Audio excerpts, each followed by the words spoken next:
மக்கு மாற்றலாகி சொந்த ஊருக்கு வரணும் என ரொம்ப நாளாக ஆசை.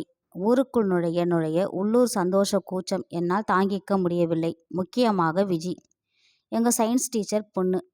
9வது வரை படிப்பு ஒன்றும் அவ்வளவு பிரகாசமாக இல்லை.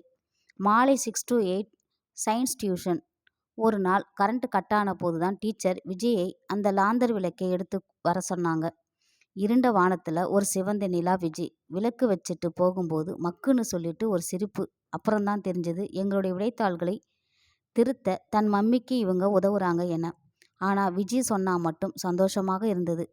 காலப்போக்கில் தனிப்பட்ட முறையில் கவனிக்கப்பட்டேன். அவளுக்காக வேண்டியே அவ என்னை அந்த மாதிரி கூப்பிடணும் என்பதற்காகவே அடிக்கடி மக்கானேன். இல்லாட்டி கிழிச்சிடுவேன் என்பது வேற விஷயம். வறண்ட பாலைவனத்தில் கிடைத்த நீரூற்று போல இருந்த என் இளமை பருவம் டக்கென பறித்தார் போல. எங்கள் அப்பாவுக்கு பணிமாற்றம் அமைய ஊரை விட்டே போய்விட்டோம். ஒரே அழுகை. பல வருடம் கழித்து அதே ஊருக்கு என் பழைய விஜயை தேடி வந்திருக்கேன்.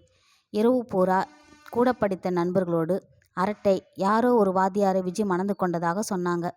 2 பசங்களாம். மனசு எப்போ விடியும் என்று, விஜயை எப்போ பார்ப்போம் என்றும் தவியாய் தவித்தது. தெரு நுழைந்தேன். அத்தனை ஊசி இதயத்தில் குத்தியிருக்க வேண்டாம்.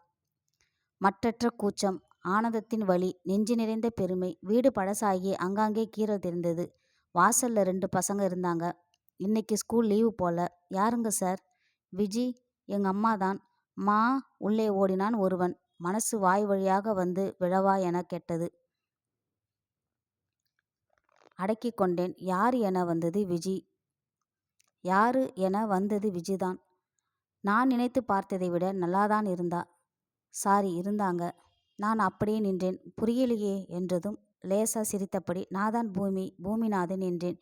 ஏய் மக்கு என்று கத்துனா பார்க்கணுமே. வீட்டுக்குள் இருந்து அவர் வந்தார். எங்க வீட்டுக்காரரு பாலசுந்தரம். பாலு நான் சொல்லலை. மக்கு இவன்தான். சாரி, இவருதான். என்னால் என்னை நிறுத்திக்கவே முடியலை. எங்களை பற்றி பேசியிருக்கிறாள். நான் சொல்லலை அப்படிங்கிறா. ஏ காஃபி போடு என்று இடைமறித்தார் கணவர். என் இடத்தில் இந்த பிள்ளைகளுக்கு அப்பனாக நான் ஆகியிருக்க வேண்டும். எல்லாம் நேரம். என்னப்பா செய்கிற என்ற விஜயிடம் சென்னையில் ஸ்பீக்கில் சும்மா என்றேன். விடை பெற்று வந்தாச்சு. நான் நினைச்ச மாதிரி இல்லாமல் விஜி ஒரு படி மேலாக நல்லாகத்தான் இருக்கா. புஷ்டியா, அழகா மாற்றமே இல்லை. ஒருவித நிம்மதி. நம்மை நேசித்து நமக்காக கவலைப்பட்ட ஒரு உயிர் எங்கிருந்தாலும் நல்லா இருக்கணும். அது நம்மோடு இருந்தால்தான் என்கிற அவசியம் இல்லை. பெரிய பாரத்தை இறக்கிவிட்டது போன்ற நிம்மதி. மறுநாள் திங்கள் காலை ஆஃபீஸ் போக தயாராகியிருந்த நேரம். சார், யாரோ விஜயாம், உங்களை பார்க்கணுமாம். வேகமாக வந்தேன். விஜி கையில் அன்றைய பேப்பர் வச்சிருந்தா. நியூஸ் போட்டுட்டாங்க போல. எடுத்த உடனே ஆரம்பிச்சிட்டா. மறுபடியும் மக்குன்னு நிரூபிச்சிட்ட பாத்தியா. கலெக்டர்னு சொன்னா உன் பின்னாடியே ஓடி வந்துடுவேன்னு நினைச்சியா? எத்தனை பேருக்கு அமையும் எனக்கு மாதிரி புருஷன். நம்ம பழைய காதல் கத்திரிக்காய் எல்லாம் சொல்லிட்டேன். ஒரு வார்த்தை தப்பா பேசினாரா நேத்து. அதான் அவரு.